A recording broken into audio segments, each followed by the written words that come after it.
认真攻略，从不漏球啊！那么大家好，我是琉璃。暗黑4的 2.0 PTR 今天凌晨已经开启了，琉璃也第一时间进行了游玩。那截至本期视频制作的时候呢，我已经把自己的闪电矛法师练到了60级，223的巅峰，3800的爆伤，深坑层数呢也打到了91层啊，还差9层就能通关这个被暴雪从200层改成100层上限的大秘境了。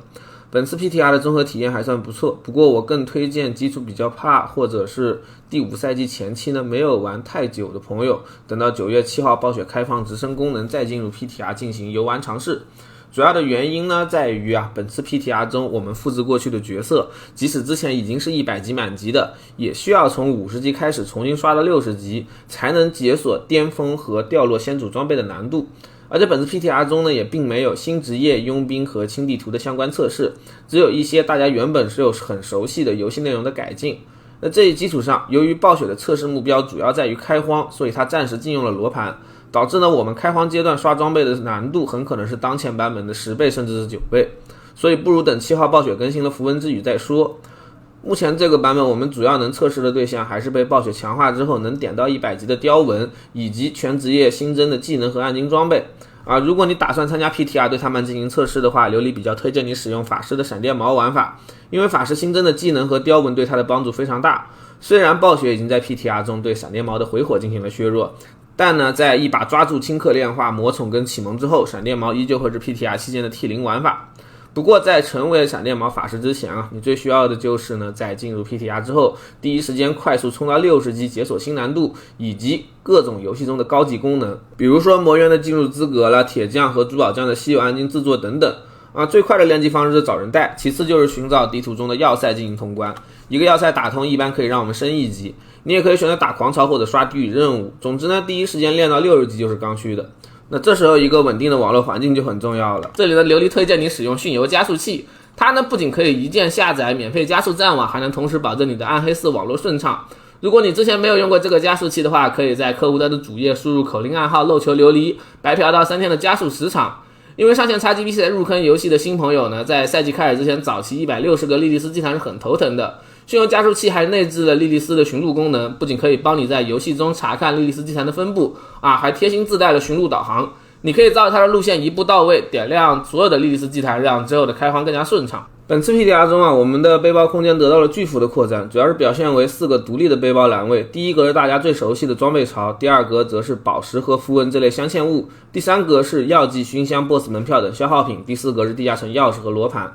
这一基础上呢，还附带了智能切换功能我们选宝石商人的时候就会默认打开我们的宝石背包，选铁匠的时候呢就默认打开了装备背包。宝石这边也新增了更高级的巨型等级，需要10万的碎片跟1000万金币才能制作。巨型宝石的整体属性比皇家的高了 50%， 而红宝石镶嵌在我们的防具上也不再提供生命值了，达到满额前伤的护甲现在也只要1000了。不过装备提供的属性也被进行了调整，像是护甲跟血量等属性都进行了大幅的下降。而在非 PTR 阶段，我们刷出来的装备呢，在进入 PTR 之后最多只有540的装整了，提供的属性相比之前要少的可怜。所以在 PTR 中练到60级之后，我们需要先想办法通过悬赏任务、低语币购买或者是其他的一些方式搞一个750的武器，然后呢第一时间前往魔渊，并且最少一路打到20层，这样我们才能解锁折磨难度。之后在这个难度我们就能掉落800品质的先祖装备了，它们的属性比750的普通装备要强力得多，而且一定会带有一个太古的词条。如果你的火花比较充裕的话，你可以选择在60级之后第一时间去铁匠那边进行稀有暗金的制作，